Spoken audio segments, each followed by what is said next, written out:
ಸಂಧ್ಯಾ ರಾಗ, ಮಂತ್ರಾಲಯ ಮಹಾತ್ಮೆ, ರಾಜದುರ್ಗದ ರಹಸ್ಯ ಅಂತ ಡಾಕ್ಟರ್ ರಾಜ್ಕುಮಾರ್ ಅವ್ರ ಸಿನಿಮಾಗಳಲ್ಲಿ ಅಸಿಸ್ಟೆಂಟ್ ಡೈರೆಕ್ಟರ್ ಆಗಿರೋ ಎಸ್.ಕೆ. ಭಗವಾನ್ ಅವ್ರಿಗೆ ಡಾಕ್ಟರ್ ರಾಜ್ಕುಮಾರ್ ಅವ್ರ ಜೊತೆ ಒಳ್ಳೆ ರಿಲೇಶನ್ಶಿಪ್ ಬೆಳೆಯುತ್ತೆ. ಅದು ಮಾತ್ರ ಅಲ್ಲ, ರಾಜನ್ನ ಎಲ್ಲೇ ಹೊರಗೋದ್ರು ಅವ್ರ ಜೊತೆ ಎಸ್.ಕೆ. ಭಗವಾನ್ ಅವರು ಹಾಗೂ ಸಿನಿಮಾಟೋಗ್ರಾಫರ್ ಆರ್ ದೊರೆರಾಜ್ ಅವರು ಜೊತೆಗಿರೋರು. ಆ ತರ ಒಂದು ಸ್ನೇಹದ ಸಂಬಂಧ ಅವ್ರ 3 ಜನರಲ್ಲಿ. ದೊರೆರಾಜ್ ಅವರು ಭಗವಾನ್ ಅವರಿಗೆ ನಮ್ ಕನ್ನಡದಲ್ಲಿ ಜೇಮ್ಸ್ ಬಾಂಡ್ ತರ ಯಾಕೆ ಸಿನಿಮಾ ಮಾಡಬಾರದು ಅಂತ ಡಿಸ್ಕಸ್ ಮಾಡ್ತಾರೆ.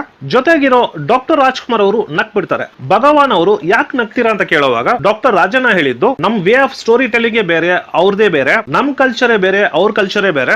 ನಾವು ಈ ತರ ಜೇಮ್ಸ್ ಬಾಂಡ್ ಸಿನಿಮಾ ಮಾಡಿದ್ರೆ ಯಾರು ನೋಡ್ತಾರೆ ಅಂತ ಕೇಳ್ತಾರೆ. ಆಗ ಜೊತೆ ಇರೋ ದೊರೆರಾಜ್ ಅವರು ನೀವು ಅಂತ ಹೇಳಿ ನಾವು ಮಾಡಿ ತೋರಿಸ್ತೀವಿ ಅಂತಾರ. ರಾಜಣ್ಣ ನಕ್ಕೊಂಡೆ ಸರಿ ಮಾಡಿ ನೋಡೋಣ ಅಂತಾರ.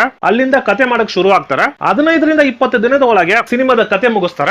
ರಾಜಣ್ಣನ ಹತ್ರ ಬಂದು ರೀಡಿಂಗ್ ಕೊಡುವಾಗ ಆಗ ರಾಜಣ್ಣನ್ಗೆ ಇವ್ರು ತುಂಬಾ ಸೀರಿಯಸ್ ಆಗಿದ್ದಾರೆ ಅಂತ ಗೊತ್ತಾದ್ಮೇಲೆ ಆ ಪಾತ್ರ ಯಾವ ತರ ಇರಬೇಕು ಅಂತ ಇಂಗ್ಲಿಷ್ ಅಲ್ಲಿರೋ ಜೇಮ್ಸ್ ಬಾಂಡ್ ಸಿನಿಮಾಗಳನ್ನ ನೋಡ್ಕೊಂಡು ರಾಜಣ್ಣನ್ ಬಾಡಿ ಲ್ಯಾಂಗ್ವೇಜ್ ಎಲ್ಲ ಬದಲಾಯಿಸಿಕೊಂಡು ಆ ಕ್ಯಾರೆಕ್ಟರ್ ತಕ್ಕಂತೆ ತಯಾರಿ ಆಗ್ತಾರ. ಆ ಸಿನಿಮಾನ ಟಿ.ಪಿ. ವೇಣುಗೋಪಾಲ್ ಅವರು ಪ್ರೊಡ್ಯೂಸ್ ಮಾಡ್ತಾರ. ಸಿನಿಮಾಗೆ ಜೇಡರ ಬಲೆ ಅಂತ ಹೆಸರು ಇಡ್ತಾರ. 12th January 1968 ಅಲ್ಲಿ ಕರ್ನಾಟಕ ರತ್ನ ಡಾಕ್ಟರ್ ರಾಜ್ಕುಮಾರ್ ಅವರು ಆಕ್ಟ್ ಮಾಡಿ ಮೊದಲನೇ ಬಾರಿಗೆ ದೊರೆ ಭಗವಾನ್ ಅವರು ಡೈರೆಕ್ಟ್ ಮಾಡಿರೋ ಜೇಡರ ಬಲೆ ಅನ್ನೋ ಸಿನಿಮಾ ರಿಲೀಸ್ ಆಗುತ್ತೆ. ಆ ವರ್ಷದಲ್ಲಿ ದೊಡ್ಡ ಬ್ಲಾಕ್ ಬಸ್ಟರ್ ಸಿನಿಮಾ ಆಗುತ್ತೆ. ಅಲ್ಲಿಂದ ರಾಜ್ಕುಮಾರ್ ಅವರು ಮತ್ತು ದೊರೆ ಭಗವಾನ್ ಅವರ ಕಾಂಬಿನೇಷನ್ ಸಕ್ಸಸ್ ಕನ್ನಡ ಚಿತ್ರರಂಗದಲ್ಲಿ ದೊಡ್ಡ ಸುದ್ದಿ ಆಗುತ್ತೆ. ಅದು ಮಾತ್ರ ಅಲ್ಲ, ಡಾಕ್ಟರ್ ರಾಜ್ಕುಮಾರ್ ಅವರು ಮತ್ತು ದೊರೆ ಭಗವಾನ್ ಅವರ ಕಾಂಬಿನೇಷನ್ ಅಲ್ಲಿ ಸಿನಿಮಾ ಬರುತ್ತೆ ಅಂದ್ರೆ ಮಾರ್ಕೆಟ್ ಅಲ್ಲಿ ಆ ಸಿನಿಮಾಗಳಿಗೆ ದೊಡ್ಡ ಡಿಮ್ಯಾಂಡ್ ಇರ್ತಾ ಇತ್ತು.